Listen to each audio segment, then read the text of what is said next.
반갑습니다.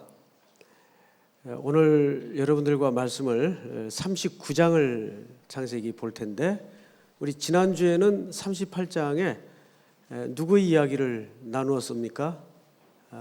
유다의 며느리 다말. 유다가 마지막에는 그 담보물의 주인공이 자기인 줄 알고 며느리에게 했던 유명한 말 기억나시나요? 뭐라 그랬습니까? 네가 나보다 옳도다. 그 옳도다라는 말은 맞다 틀리다의 개념이 아니고 무슨 의미라 그랬죠? 네가 지향했던 그 그리스도를 향한 일관된 끈질김이 맞다, 그 말이에요. 그 인간은 결국 긍휼을 구하며 살 수밖에 없는 존재임을 다시 한번 그 사건을 통해서 보여주며, 또 그 후손을 통해서 누가 옵니까? 베레스. 누구의 조상이 되죠? 이제 살금살금 기억이 나죠? 다윗의 조상이 되고, 그 혈통을 통해서 그토록 그 여인이 운명을 걸고 자기의 자존심, 격식을 다 무너뜨린 채 바라보았던 그리스도가 그 혈통을 통해서 오십니다. 우리는 놀랍게도 그 여인의 이름을 어디서 만나죠? 왕의 족보, 마태복음 1장 1절에서 보게 되는 겁니다. 할렐루야. 자, 그러면 이제 그 이야기가 어떤 툴을 통해서 오게 되는가를 오늘 말하고자 하는 게 사실은 창세기 39장의 이야기입니다. 일찍이 이런 전제를 깔고 성경을 지금 우리는 보고 있습니다. 요셉의 이야기는 사실은 누구의 족보의 이야기라고 말씀을 드렸죠? 야곱의 이야기라고 말씀을 드렸어요. 질긴 그 교묘한 꽤 많은 곤몰술수에 능한 그 야곱이 어떻게 하나님 안에서 다듬어지고 불순물들이 뽑혀나가고 순결해지는가, 하나님은 그를 어떻게 주도권을 잡으시고 이스라엘 만드시는가를 우리는 누구 이야기를 통해서 보게 된다고요? 요셉의 이야기. 그러니까 결국 요셉의 이야기는 요셉 개인의 생애의 어떤 스토리가 아닙니다. 요셉은 결국 그리스도를 예표하는 그런 인물로 소개되는데, 야곱의 이야기는 그 담고 있는 내용 자체가 그리스도 없이는 존재할 수 없다는 이야기를 거대한 야곱의 톨레도옷을 통해서 요셉의 이야기를 얹어놓는 거죠. 그런 시각에서 창세기는 봐야 해석에 흔들림이 없게 되는 거죠. 자, 우리 39장, 워낙 잘 알려진 본문이니까 그래도 한번 봅시다. 이거 누가 이렇게 영화를 만들어도 재미있을 것 같아요, 그죠? 굉장히 아주 반전도 있고 분노도 일어나고 재미적 요소가 참 많습니다. 그런데 과연 오늘 이 사건이 뜻하는 바가 뭘까? 우리가 읽으면서도 막 화가 나죠. 이럴 수가 있나? 너무 요셉이 억울한 것 같아요. 대표적으로 우리 한국에서 억울한 사람이 누굽니까? 조세호 씨라 그래요. 대표적인 억울한 사람. 누군지 알죠? 그런데 그 억울함에 대한 유머가 많이 돌아다니더라고요. 억울함에 대한 유머. 버스를 타고 가다가 버스가 전복이 돼서 4명이 죽었대요. 그래서 이제 수사를 해보니까 그 4명 사연이 너무 기가 막힌 거예요. 첫 번째 사람은 내일 결혼식 날인데 그 버스를 타서 죽었어요. 이거 그냥 유머예요. 너무 심각하게 듣지 마세요. 참, 표정들 보고 더 이상 말을 못 하겠네. 두 번째 사람은 그 버스 못 탈 뻔했는데 쫓아가서 두들겨가지고 타고 가다가 죽었어요. 세 번째 사람은 69번을 96번으로 잘못 봐가지고 죽었대요. 또 한 사람이 누구더라? 또 한 사람은 진짜 웃기는 사람인데 그만 내려야 되는데 졸다가 한 정거장 더 가다가 사고가 나서 죽었대요. 이 4명 중에 누가 제일 억울할 것 같아요? 누가가 어디 있어요? 다 억울하지. 죽었으면 다 억울한 거지. 그런데 역사 속에 실제 이런 억울함이 너무 많아요. 요새 비교가 안 될 정도의 억울한 사람들이 많죠. 여러분, 이건 실화인데 그 뉴올리언즈에서 일어났던 실제 실화입니다. 보석상 주인을 권총으로 살해한 혐의로 글렌 포드라는 30대 청년이 체포가 돼요. 원래는 4명의 용의자가 있었는데 이 글렌 포드는 그 중에서도 굉장히 가난한 남의 집에 돌아다니면서 이 정원 손질을 해주면서 생계를 유지하는 흑인이에요. 사진을 한번 볼까요? 그가 붙잡힐 때 사진입니다. 이분은 결국 이 일로 1983년도에 1급 살인죄로 정식 기소가 돼서 온갖 방법을 동원해서 억울함을 호소했지만 받아들여지지 않았어요. 그 지역의 이 흑인들에 대한, 또 가난한 흑인들에 대한 이 선입관들 때문에 그는 어떤 알리바이도 성립이 안 됐는데도 불구하고 이 사람에게는 국선 변호사조차 선임되지 않았습니다. 그래서 아주 막 임명된 초임 변호사들이 어설프게 변호를 하다가 그만 더 미궁에 이 사건이 빠지게 됩니다. 결국은 이 청년은 사형 선고를 받게 돼요.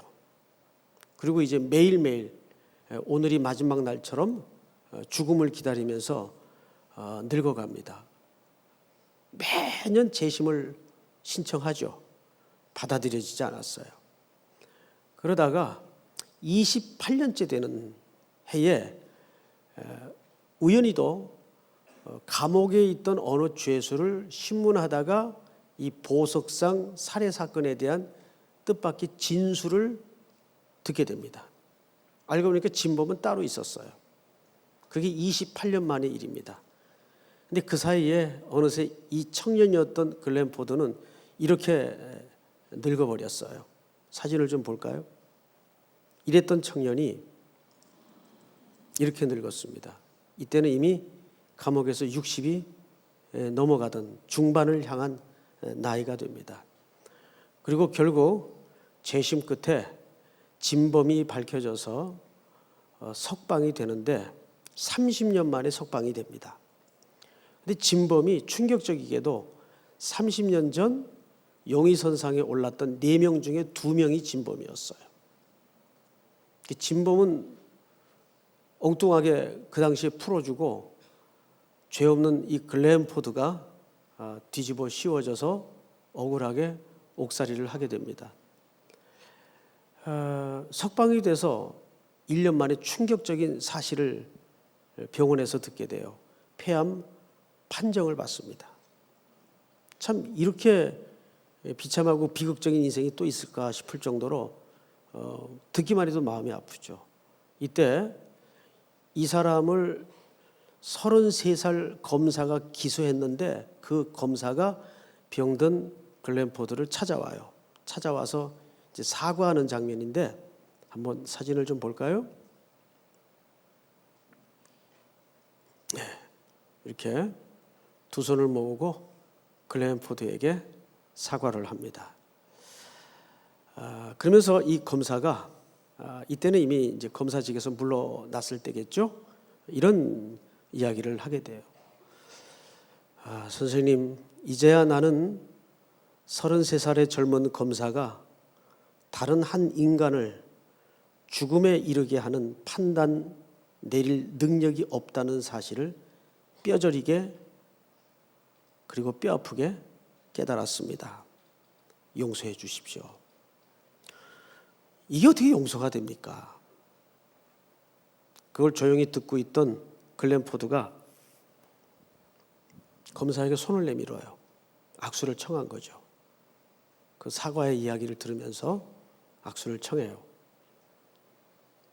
청하면서 무슨 말을 하는가 하면, 미안합니다. 나는 당신을 용서할 수 없습니다. 정말요. 여러분 같으면 용서가 되겠어요? 저도 용서를 못할 것 같아요. 뭐 신앙심아니라 뭐래도 용서가 안 될 것 같아요. 감옥에서 고스란히 시들어버린 돈으로도 바꿀 수 없는 소중한 청춘을 어떻게 용서를 할 수 있으며 보상이 된단 말입니까?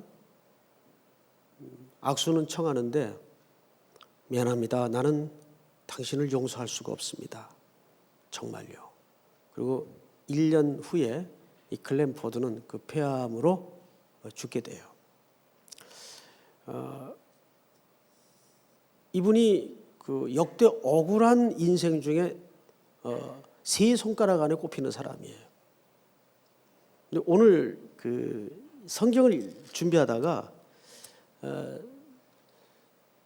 이 글램포드에 대해서 이제 기억이 난 거예요. 이게 어느 방송에서도 했던 스토리입니다. 자, 요셉은 지금 형들의 분노의 돌팔매질로 팔려서 애굽으로 가게 되죠. 예, 그래서 애굽에서 보디발의 집에 또 팔려 들어갑니다. 그런데 알듯 모를 듯한 이해 안 되는 그 단어 하나가 우리 눈을 거슬리게 만들죠. 2절을 볼까요? 여호와께서 요셉과 함께 하심으로 그가 무슨 자가 되었다 그래요? 형통한 자가 되었다. 자, 우리 청년들 이런 형통 할래요? 막 감옥에 들어가고 막 팔려가고, 아니 여호와께서 함께 하셨다라는 말만 없어도 조금 읽어 보겠어요. 그런데 이게 도대체 여호와께서 함께 하시는 더더군다나 형통의 모습으로 우리가 이해가 되냐 그 말이에요. 상식선에서 세상을 믿는 사람이 성경을 읽어도 이런 회개한 기록이 다 있나 싶을 정도예요. 이게 무슨 형통이에요? 그 신이 살아계시다면 이게 함께하는 모습입니까? 근데 성경은 오류가 없겠죠? 그리고 형통이라는 말이 또 나와요. 3절에 그의 주인이 여호와께서 그와 함께 하심을 보며 또 여호와께서 그의 범사에 뭘 하게 하심을 보았더라? 형통하게 하심을 보았더라. 자, 그래서 우리는 39장 전체를 들어가기에 앞서서 여기서 사용된 이 찰라흐라는 형통의 의미가 뭔가를 유념히 다시 한번 재정의를 할 필요가 있어요. 성경에는 형통이라는 단어가 굉장히 많이 나오는데 구분되어서 등장한다는 것을 놓쳐서는 안 됩니다. 시편 30편을 넘겨주세요. 시편 30편. 그냥 성경 절반 대충 펴면 나옵니다. 30편 4절부터 볼까요? 4절. 주의 성도들아 여호와를 찬송하며 그의 거룩함을 기억하며 감사하라. 그의 노염은 잠깐이요 그의 은총은 평생이로다. 저녁에는 울음이 깃들지라도 아침에는 기쁨이 오리로다. 그리고 이제 시인이 자기 과거 이야기를 회상하는 겁니다. 6절부터는 내가 형통할 때 말하기를 영원히 흔들리지 아니하리라 하였도다. 여기서 말하는 이 형통이라는 단어 여기 유일하게 딱 한 번 등장합니다. 그럼 창세기 그 형통은 뭐예요? 단어가 틀려요. 용례가 틀려요. 여기서 말하는 형통은 단어가 찰라흐라는 단어를 쓰지 않고 셀레우라는 단어를 써요. 셀레후라는 말은 말 그대로 세상적으로 잘 나갈 때 그 말이에요. 시인이 하나님을 온전히 경험하기 전에 세상적으로 머리 흔들고 잘 나갈 때 무슨 생각을 했었다고요? 6절을 보니까 내가 셀레후 할 때 말하기를 영원히 흔들리지 아니하리라 하였도다. 뭐 이 정도 되면 누가 날 감히 넘봐? 이 자리를 누가 흔들어? 이렇게 됐다 그 말이에요. 그런데 놀랍게도 그는 그 후에 지독스러운 공고한 중에 처했던 것 같아요. 그게 4절 5절의 고백이에요. 다시 한번 볼까요? 주의 성도들아 여호와를 찬송하며 그의 거룩함을 기억하며 감사하라. 그의 노염은 잠깐이요 그의 은총은 평생이로다. 저녁에는 울음이 깃들지라. 노염, 울음. 그러니까 그가 형통하다가 세상적으로 정말 잘 나가다가 끝모를 추락을 한번 한 겁니다. 예. 그리고 누굴 경험하게 되죠? 하나님의 진노와 노여움을 경험하면서 그분을 노래하는 자리에까지 이르는 거예요. 그러고 나서 되돌아보니까 자기 잘 나갈 때 그 형통은 안개와 같았더라 그 말이에요. 하나님이 훅 불어버리니까 눈 깜짝할 사이에 눈앞에 거품처럼 사라지더라 그 말이에요. 안개는 제주도 선교 갔다가 이제 아침 비행기 타려고 이렇게 그 한라산 줄령을 넘어오면 안개가 빼곡히 차 있죠. 그 시야가 정말 불투명할 정도로 앞에 거의 안 보일 정도로. 그런데 햇살이 쫙 나면 이 안개가 언제 있었냐는 듯이 싹 사라집니다. 인간의 형통은 그래요. 그게 셀레우예요. 여기 딱 한 번 나오는 단어예요. 그런데 다시 창세기 39장으로 돌아가서 보십시다. 39장을 보시면 2절 이렇게 돼 있죠. 2절을 한번 같이 읽읍시다. 시작. 여호와께서 요셉과 함께 하심으로 그가 형통한 자가 되어 그의 주인 애굽 사람의 집에 있으니. 여러분 그러면 여기서 말하는 형통의 근거, 기준은 뭘 형통이라고 말하는 거죠? 환경입니까? 하나님의 함께 하심이 형통의 기초예요. 그래서 이 찰라흐라는 말은 네 가지 문장으로 설명이 될 수가 있어요. 중요하니까 따라합시다. 졸음도 깰 겸 한번 따라할까요? 하나님의 계획이 자기 가슴을 이렇게 대면서 나를 통해서 진행되고, 앞사람 찌르지 말고 진행되고 완성되는 것. 자, 한 문장으로 할 수 있겠죠? 시작.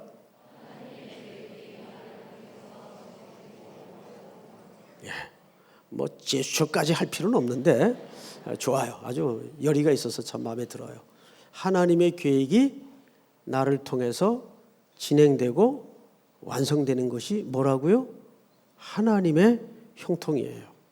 자, 우리 지금 요셉의 이야기를 몇 주째 금요일마다 듣고 있는데 요셉의 가장 그 기억되는 그림은 꿈이었습니다. 꿈.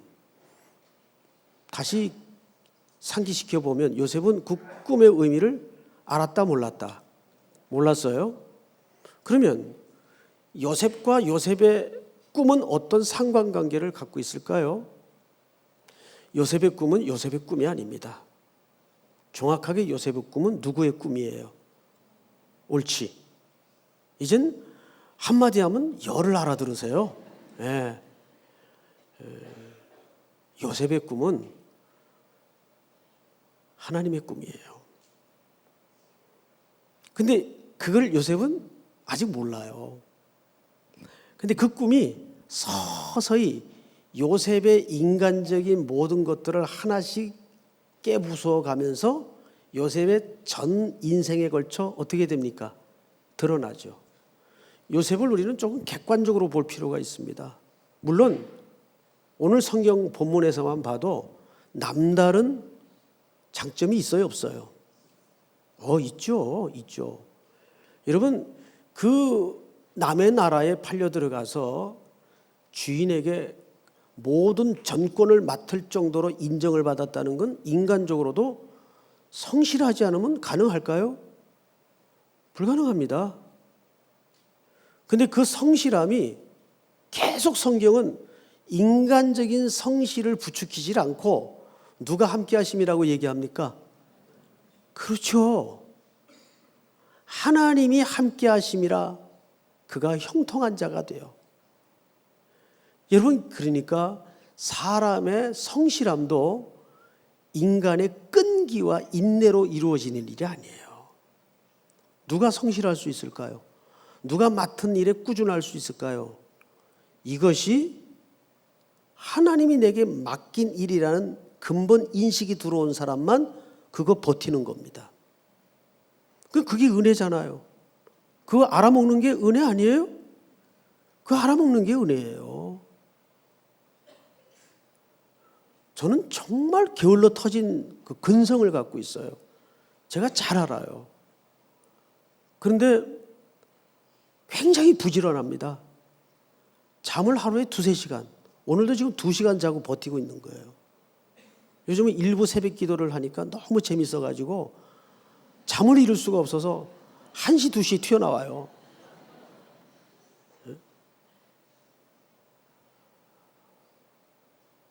그게 무슨 인간적인 인내와 의지로 가능할까요? 천만에요. 인간적인 인내와 의지로는 우리는 금방 고꾸라져요. 그것마저도 누구의 은혜가 주도하기 때문에, 그렇죠. 하나님의 은혜가 주도하기 때문에. 그래서 우리는 요셉의 좋은 점은 인정하되 그것이 요셉의 인간성에 초점을 맞춰서는 안 되고 그 근저에 깔린 기초가 무언가를 봐야 됩니까? 은혜였다는 걸 봐야 돼요. 자, 노아는 그리고 에녹은 어떻게 성경에 하나님과 동행하고 의인이 될 수 있었어요? 성경은 정확히 뭐라 그래요? 은혜를 입었더라. 은혜를 입어야 돼요. 그래서 제가 가끔 그런 멘트를 여러분들한테 소개하잖아요. 운 좋은 놈 당할 수 없고 은혜 받은 사람은 당할 수 없어요. 은혜 받아야 돼요. 오늘 이 밤에도 뭐 복잡하게 미주알 고주알 그렇게 기도하는 것도 의미가 있겠지만 가장 막바지에 밀고 들어가야 될 것은 다말처럼 나는 고꾸라져도 주님의 도움이 필요하고 십자가 앞에 고꾸라진다는 마음으로 은혜 앞에 무너져야 돼요. 그걸 유다가 보고 내가 옳다. 그게 옳은 거예요. 주님 의지할 줄 아는 게 옳은 거예요.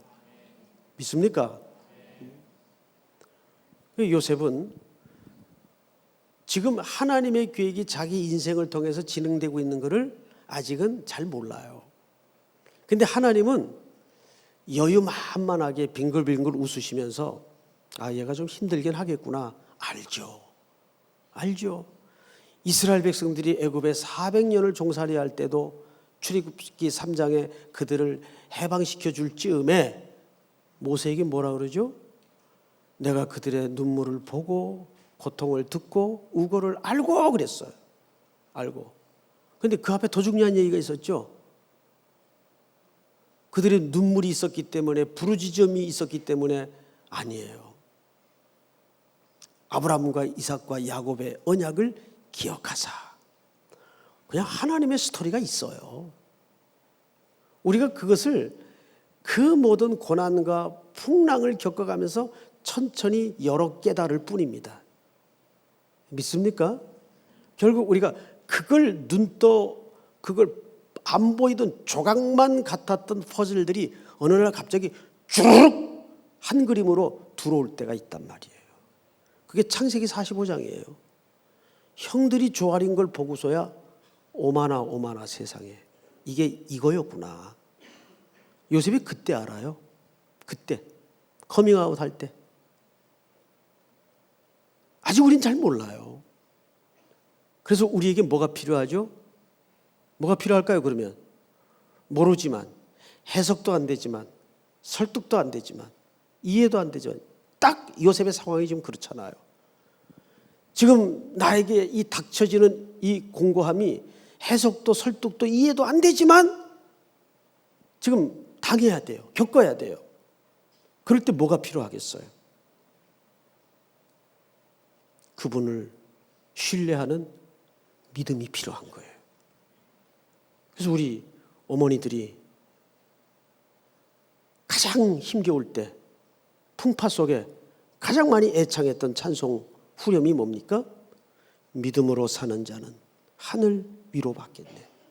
무슨 일을 만나든지 만사 형통하리라. 그게 보통 찬송이 아니잖아요. 우리 후렴만 한번 불러볼까요? 믿음으로 사는 자는 하늘 위로 받겠네. 무슨 일을 만나든지 만사 형통하리라. 무슨 일을 만나든지 만사 형통하리라.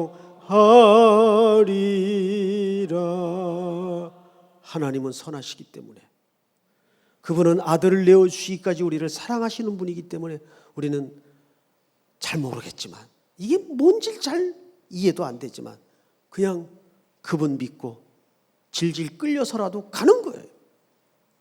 믿습니까? 자, 이제 성경을 좀 더 보십시다. 4절, 요셉이 그의 주인에게 은혜를 입어 섬김에 그가 요셉을 가정 총무로 삼고 자기의 소유를 다 그의 손에 위탁하니. 5절 다 같이 읽을까요? 시작. 그가 요셉에게 자기의 집과 그의 모든 소유물을 주관하게 한 때부터 여호와께서 요셉을 위하여 그 애굽 사람의 집에 복을 내리심으로 여호와의 복이 그의 집과 밭에 있는 모든 소유에 미친지라. 두 가지가 이상하네요. 보통 이제 학교에서 수업 방식은 이렇게 하죠. 교수가 묻고 학생이 답을 하는 방식이죠.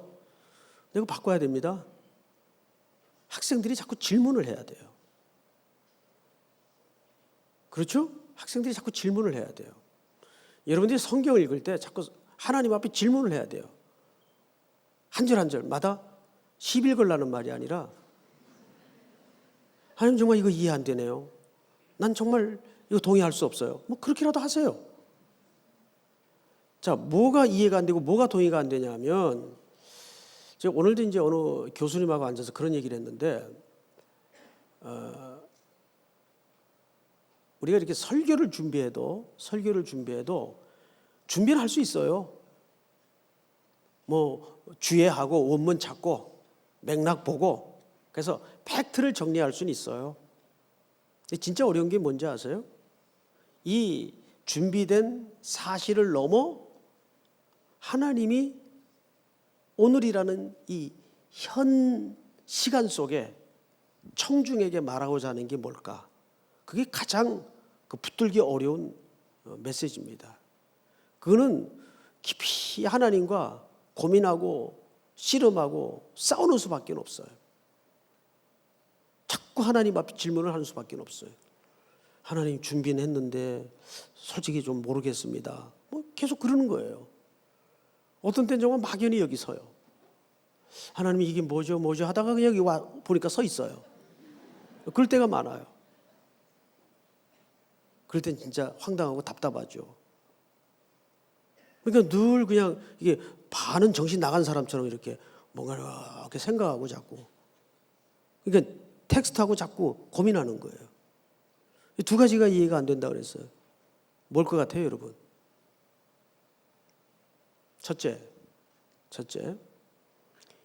이상하게 요셉의 인생은 자기가 잘못해서 당하는 고난보단 전부 남 때문에 겪는 고난이 대부분이에요. 아니, 대부분이 아니라 전부예요. 애굽에 팔려온 것도 누구 때문에 팔려왔죠? 그 형들 때문에. 쪼잔한 형들 때문에 팔려왔어요.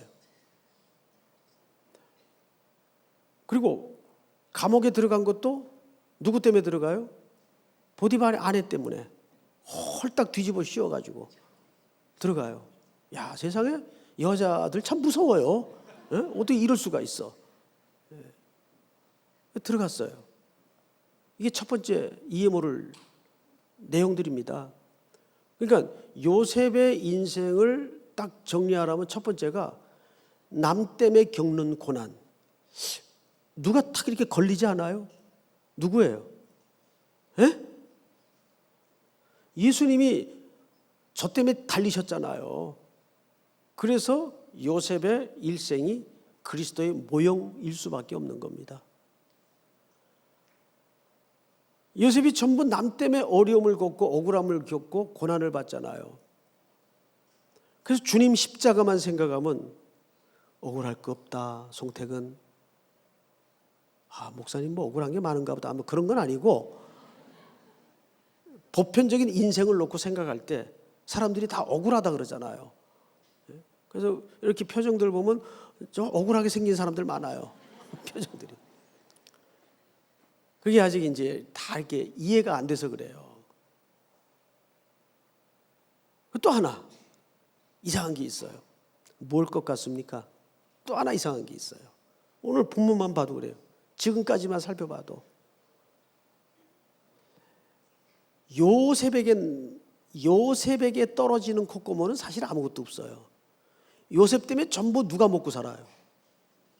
예, 전부 남이 잘 먹고 잘 살잖아요. 이게 무슨 그림이죠? 주님의 그림 아니에요. 주님이 자기를 찢어 생명의 떡이 되어 주심으로 우리가 먹고 살잖아요. 매일매일 그 양식을 먹고 사는 거 아니에요? 이 두 가지만 봐도 여기에서 우리가 어떤 삶으로 초대돼야 되는가를 감이 잡힙니까? 안 잡힙니까? 감이 잡히죠. 그래서 어느 목사님이 일찍이 그런 말을 했어요. 공부해서 남 주냐? 남 줘야죠. 남 줘야죠. 그렇잖아요. 저도 우리 청년들 가끔 자주는 못하지만 결혼 주례를 할 때 꼭 확인하는 질문이 당신은 5천 명분을 혼자 먹고 살래? 5천 명을 먹여 살릴래? 그러면 대답의 범주 안에서밖에 대답을 안 해요. 5천 명 먹여 살리겠다 그래요. 5천 명만 먹여 살려서 되겠어요? 3.1교회 청년들이면 최소한 10만 단위는 넘어가야지. 50만 명을 먹여 살리겠다. 그런데 이 세상의 구조가 진짜 그래요. 누군가 먹여 살려야 돼요. 누군가는 그 시대의 평균이 되어서 함께 들어오지 못하는 자를 먹여 살리는 책임이 있는 거예요. 여러분 그 뉴욕 유엔 본부가 있죠. 맞나요? 뉴욕에 있나요? 어디 있나요? 거기 있을 거예요. 제가 어느 글을 읽다 보니까 거기에 이제 이렇게 알통 그린 미쉐린 별표죠, 그거 받은 식당이면 그래도 유명한 식당 아니에요. 그 유명한 식당이 하나 있어요. 근데 식당 이름이 콘비비오 식당입니다. 이게 사실은 이태리 말입니다. 그 로마 말이죠. 콘비비오. 콘비비오가 사실은 단테가 쓴 글에 향연이라는 글이 있어요. 향연이 뭐예요? 향연이 원 제목이 콘비비오예요. 그 콘비비오라는 말은 향연이라는 말로 번역이 됐는데 우리 청년들 한번 생각해요. 향연이 무슨 뜻입니까? 잔치한이에요. 잔치. 근데 콘비비오가 무슨 뜻인가 하면 함께 먹고 살자 그 말이에요. 그리스도인은 항상 그 정신을 가져야 돼요. 함께 먹고 사는 정신. 그게 주님이 늘 우리를 구원회로 초대하는, 늘 그래서 주님은 그 공고한 자들과 항상 어느 자리에 앉아 계셨죠? 식탁에 앉아 계시잖아요. 여기 시편도 뭘로 초대합니까? 우리에게 상을 베푸시잖아요. 상을 차려놓으시고 우리를 뭘로 초대하시죠? 함께 먹자. 가족으로 식구로 초대한다 그 말이에요. 혹시 뉴욕에 가거든 그 콤비비오 식당에서 근데 가격이 좀 세다 그래요. 저도 안 가봤는데 교회 공동체나 그리스도의 인생이라는 건 그래서 요셉처럼 남을 위하고 남을 먹여 살리는 직책이에요. 그래서 왜 예수 믿는 사람들을 왕 같은 제사장이라 그럽니까? 제사장이라는 이 직분이 갖는 함의가 뭐예요? 내가 드려지고 죽어짐으로써 남에게 유익이 되는 존재, 이게 제사장 아닙니까? 이것이 제사장 삶 아닙니까? 우리가 제물이잖아요. 교회는 그 시대에 눈물이 되고 가슴앓이를 대신해주고 제물이 되어줘야 돼요. 그 역할을 하라고 시대에 불러주신 거라고요. 그런데 더 이상 한국교회는 어쩌다가 은과 금은 내게 없거니와 나사렛 예수 이름으로 걸으라는 구호를 못하는 지경까지 가버리고 말았어요. 우선 종교개혁 500주년이고 자시구간에 이 구호가 한국교회 안에 먼저 회복이 돼야 됩니다. 교회 안에는 맨파워와 그리고 재물의 능력을 갖고 있다 보니까 은혜가 간절하질 않아요. 절실함도 사라졌어요. 그러다 보니까 무서운 현상이 벌어졌죠. 사회에 함께 먹어야 될 슬픔과 공고함과 낮은 자리에 공감 능력이 교회가 떨어지기 시작합니다. 이거는 가장 큰 교회의 위기 올시다. 이보다 더한 교회의 위기는 없어요. 우리는 지난 4월 달에 우리 교회에서 개최된 세월호 위로음악회를 겪으면서 한국교회 민낯도 보고 인식 수준도 확인하게 되었어요. 놀랬어요. 정말 놀랬어요. 그 격렬하게 항의 전하는 사람들이 다 교회 중직자들이요. 그거 다 다른 교회 분들이지만은 그분들이 왜 빨갱이에요? 난 듣다 참 희한한 소리를 다 들어요. 그래서 어른들이 오래 살면 욕 본다는 말이 정말 진리예요. 네? 별 희한한 소리를 다 들었어요. 아니 그 사람들이 왜 빨갱이에요? 그 차디찬 바다에 생떼 같은 자식들 묻은 것밖에는 없는데 그것도 종합적인 사고에 의해서. 이게 뭐냐면 교회가 이미 사회에 대한 공감 능력을 잃어버리고 있습니다. 우리 청년들은 제가 일관되게 여러분들에게 당부하고 부탁드렸던 것처럼 계속해서 주님의 손발이 되어서 주님의 눈물이 있는 곳에, 주님의 애통이 있는 곳에, 주님의 마음이 있는 곳에 낮은 곳을 향해서 우리 함께 먹자, 함께 살자, 콤비비오, 그 길로 가야 됩니다. 한국교회는 무슨 개혁이 한국교회를 살리는 게 아니에요. 개혁하면 뭐 제도 뜯어고치고 사람 바꾸고 하는 게 개혁인 줄 아는데 진짜 개혁은 누누이 강조하지만 히브리서의 말씀처럼 예수만 남겨지는 게 개혁 아니에요? 그렇다면 우리는 요셉을 통해서 중요한 두 가지 원리를 다시 한번 생각해야 돼요. 이상하게 요셉의 인생은 전부 남 때문에 고난을 받아요. 남 잘못으로 다 뒤집어씌고 애매히 고난을 받습니다. 뿐만 아니죠. 그가 사회에 책임을 크게 맡을수록 자기에게 축적되는 게 없어요. 전부 남을 먹여 살리게 됩니다. 그래서 그가 형들하고 커밍아웃 할 때도 유명한 세 가지 고백이 있잖아요. 하나님이 생명을 구원하시려고 당신들보다 나를 앞서 보내셨나이다. 그 하나님의 역사를 주관하시는 구원의 전체 그림이 그때야 요셉에게 기억이 되고 회복이 되고 보여진 겁니다. 이것이 야곱이라는 한 죄인을 어떻게 하나님이 이스라엘로 만들어 가는가를 그리스도를 모형으로 한 요셉의 이야기를 통해서 설득하고 지금 있는 거예요. 믿습니까? 자, 이제 마지막 부분을 한번 볼까요? 7절. 그 후에 그의 주인의 아내가 요셉에게 눈짓하다가 동침하기를 청하니, 이거 어떻게 했는지 모르겠어요.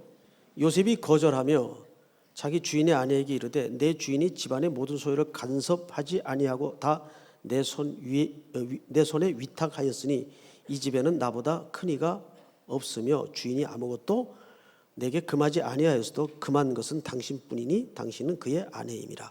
그런즉 내가 어찌 이 큰 악을 행하여 하나님께 득죄하리이까. 자, 여러분 보세요.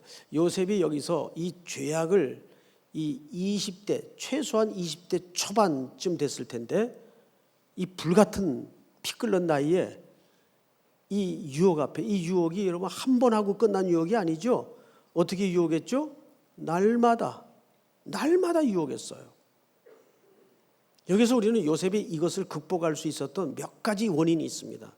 첫째가 그는 신전 의식을 갖고 있었어요. 호람되어 하나님 앞에서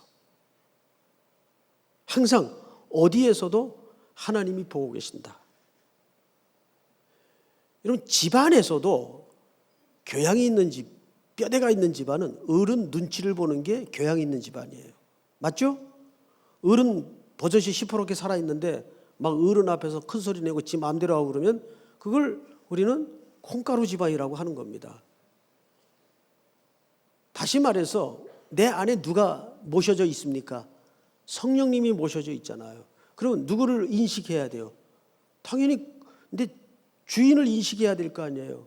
뭐 좀 못된 짓 하고 싶어도 아유, 주인이 계시는데 참아야지. 눈치 보는 게 신앙이에요. 자, 우리 옆에 분들에게 잠도 깰 겸 눈치 보고 살자. 여러분, 눈치를 보는 게 신앙인 줄 믿으시기 바랍니다. 그게 중요한 신전의식이에요. 그리고 두 번째는 성경을 잘 보십시다. 10절. 여인이 날마다 요셉에게 청하였으나 요셉이 듣지 아니하여 동침하지 아니할 뿐더러 뭐 하지도 아니하니라. 예, 정욕의 죄는 맞서 싸우는 죄가 아니에요. 맞서 싸우면 천하장사라도 이기지 못합니다. 정욕의 죄는 그래서 피하는 죄입니다. 피하는 싸움이지 맞서 싸우는 죄가 아니에요. 맞서 싸워요. 자기가 그렇게 센 줄 아는 모양이야. 천만에요. 천하 누구도 세지 않습니다. 그냥 척하고 사는 거지. 그래서 이 특별히 정욕에 관한 죄는 피해야 될 죄인 걸 명심하시기 바랍니다. 요셉은 참 지혜로웠어요. 정말 하나님이 함께하는 게 얼마나 은혜인지. 그리고 세 번째로 신전의식이라는 게 무슨 뜻인지 아세요? 누구의 말씀을 기억하고 있었다는 얘기입니까? 하나님의 말씀. 일찍이 창세기 37장에서 요셉이 입고 있던 채색에서 의미를 말씀드렸죠? 누구에게 입히는 거라고요? 상속자에게 입히는 거예요. 누구에게 상속합니까? 토라를 잘 배우는 사람. 하나님의 말씀. 시편 119편의 말씀처럼 청년이 무엇으로 그 행실을 깨끗게 하리이까? 여호와의 말씀으로니이다. 하나님의 강력한 말씀이 결국 우리 인생을 주도해야 우리가 죄와 세상의 더러움으로부터 보호될 수 있습니다. 믿습니까? 그래서 요즘 우리 청년들 말씀 배우느라고 참 수고하는 거 고마워요. 밤늦게까지 제자 훈련한다. 또 SBC 클래스에 들어가서 강의 듣고. 그게 얼마나 이쁜지 몰라요. 낮에도 밤에도 너무 이뻐요. 계속 말씀을 배우세요. 알아듣든 못 알아듣든 이해되든 안 되든 계속 집어넣으세요. 그러면 어디선가 그 말씀이 튀어나와요. 그 말씀이 역사를 합니다. 말씀은 운동력 있고 살아 날쌘 건갑습니다. 우리의 모든 상황을 제어할 수 있습니다. 자, 이제 마지막으로 어쨌든 홀딱 누명을 쓰고 그는 감옥에 들어갑니다. 이제 감옥 이야기로 이야기를 마치도록 하겠습니다. 22절을 보세요. 21절. 여호와께서 요셉과 함께 하시고 그에게 인자를 더하사 간수장에게 은혜를 받게 하시매. 또 요셉 때문에 이제 누구까지 은혜를 받아요? 간수장까지. 여러분들 때문에 팀장이 은혜 받기를 바랍니다. 여러분들 때문에 부장이 은혜 받기를 바랍니다. 이게 진짜 삶의 원리가 그래야 돼요. 그렇잖아요. 예? 선교 앞두고 과장님 위해서 기도하는 자매들 많아요. 예? 휴가 날짜 좀 맞추려고. 얼마나 그 모습이 참 이뻐요. 이게 하나님도 너무 귀여울 것 같아. 아이고 우리 딸이 이 선교 가려고 저렇게 애쓰는구나. 그게 별거 아닌 것 같아요, 여러분. 안 그래요? 게다가 요즘은 옵션이 많잖아요. 뭐 심지어 목요일 날 오는 사람이 있어. 그래도 너무 이뻐. 예? 야, 저래 봐야 저거 이제 1박 하고 가는데 그래도 오는 거 보면 기특하잖아요. 사람도 기특하게 보이는데 하나님인들 얼마나 이쁠까요? 그런데 그렇게 하세요. 여러분들 때문에 여러분 주변이 그렇게 복을 누려야 돼요. 그 복이 나한테 안 와도 돼요. 왜? 우리 존재의 목적이 거기 있으니까 그걸로 흐뭇해야 돼요. 엄마 아빠들 애들 입에 밥 들어가는 거 보면 흐뭇하잖아요. 농부들이 논두렁에 물 들어가는 거하고 자식 입에 밥 들어가는 것만큼 흐뭇한 일이 없다 그랬잖아요. 하나님 마음이 그렇다고요. 결국 간수장이 은혜를 받습니다. 그래서 감옥의 모든 전반 업무를 다 맡깁니다. 뭐 감옥 업무를 해봐야 뭐 있겠어요. 예? 내가 상상을 해보니까 뭐 죄수들 인원 세고 뭐 못된 짓 하나 살펴보고 그거 뭐 그런 거 맡겼을 것 같아요. 감옥이래야 그 당시 감옥 뭐 또 뭐 형편 있었겠어요. 뻔하지. 그런데도 그런 걸 다 성경 기자가 기록하는 이유는 다음 주에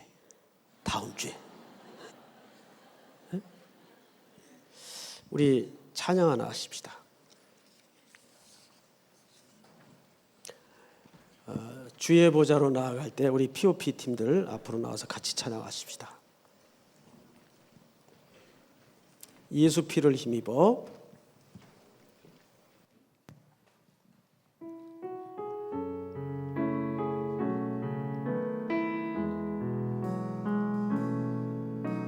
주의 보좌로 나아갈 때에 어떻게 나가야 할까?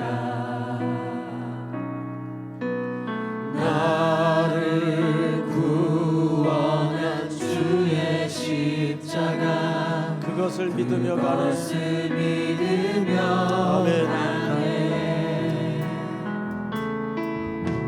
주의 보좌로 나아갈 때에 나 여전히 부족하나 나를 부르신 주의 그 사랑 그것을 믿으며 가네 자격 없는 내 힘이 아니 오직 예수님의 보혈로 자격 없는 내 힘이 아니 오직 예수님의 보혈로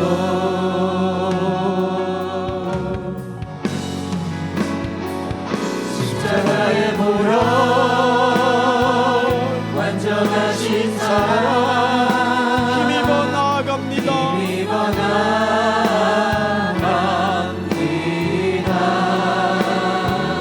십자가의 보혈 완전하신 사랑 힘입어 힘입어 예배하리. 우리 오른손을 들고 십자가에 모여 십자가에 모여 완전하신 사랑 힘입어 나갑니다.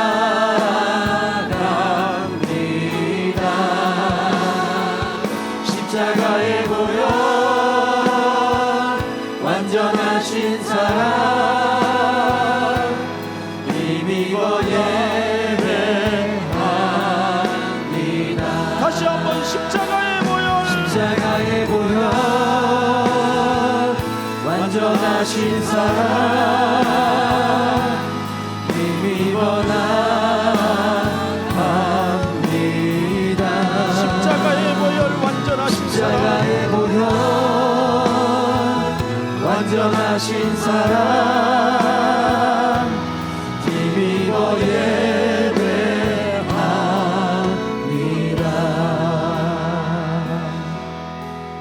우리 그대로 고개 숙여 조용히 눈을 한번 감아 보십시다. 비로소 눈을 감을 때 보이지 않던 하나님이 내 영혼에 찾아오기 시작합니다. 눈을 뜨면 사물이 자꾸 보여요. 저것도 보이고 이것도 보이고. 그래서 우리가 하나님께 집중하는데 그 보이는 것들이 오히려 방해를 하잖아요. 기도하는 시간만은 세상으로부터 눈을 닫고 영혼의 눈을 열어 하나님을 바라보십시다. 사랑하는 형제자매 여러분, 성도 여러분, 이 한 주간 동안 참 수고 많으셨습니다. 오늘 요셉의 이야기를 함께 나누다 보니까 그런 생각 들죠. 어쩌면 내 얘기 같구나. 너무 속상하고 너무 힘들고 해석도 안 되고 설득도 안 되고 이해도 안 되는 삶의 현장을 늘 징징 붙들고 이렇게 주님의 사랑에 붙들려 금요일 밤 나올 때마다 얼마나 힘듭니까? 그런데 오늘 요셉의 형통을 기억하십시다. 아직 그 전체 그림이 다 드러나진 않았지만 하나님의 계획이 여러분들의 생애를 통해서 지금도 진행되고 있습니다. 그리고 그것은 그렇게 완성될 것입니다. 요셉의 이야기는 그리스도의 이야기요, 야곱의 이야기입니다. 야곱의 톨레돈. 오늘 여러분들이 가지고 나온 혼자는 이고지고 가기에는 너무나 힘겨운 것들, 목놓아 하나님 앞에 눈물과 기도로 통곡으로 한나가 하나님 앞에 심정을 쏟는 것처럼 주께서 말씀하셨습니다. 애통하는 자는 복이 있다. 애통하십시오. 애통을 잃어버린 세대, 슬픔이 사라진 세상입니다. 하나님, 오늘 요셉처럼 두 가지 삶으로 나아가겠습니다. 남을 위하 애매히 받는 고난마저도 그들에게 유익이 된다면 감당하겠습니다. 요셉 때문에 나의 모든 삶의 언저리가 복을 누리게 하여 주시옵소서. 복의 통로로 살 수 있도록 은혜를 새롭게 하여 주시옵소서.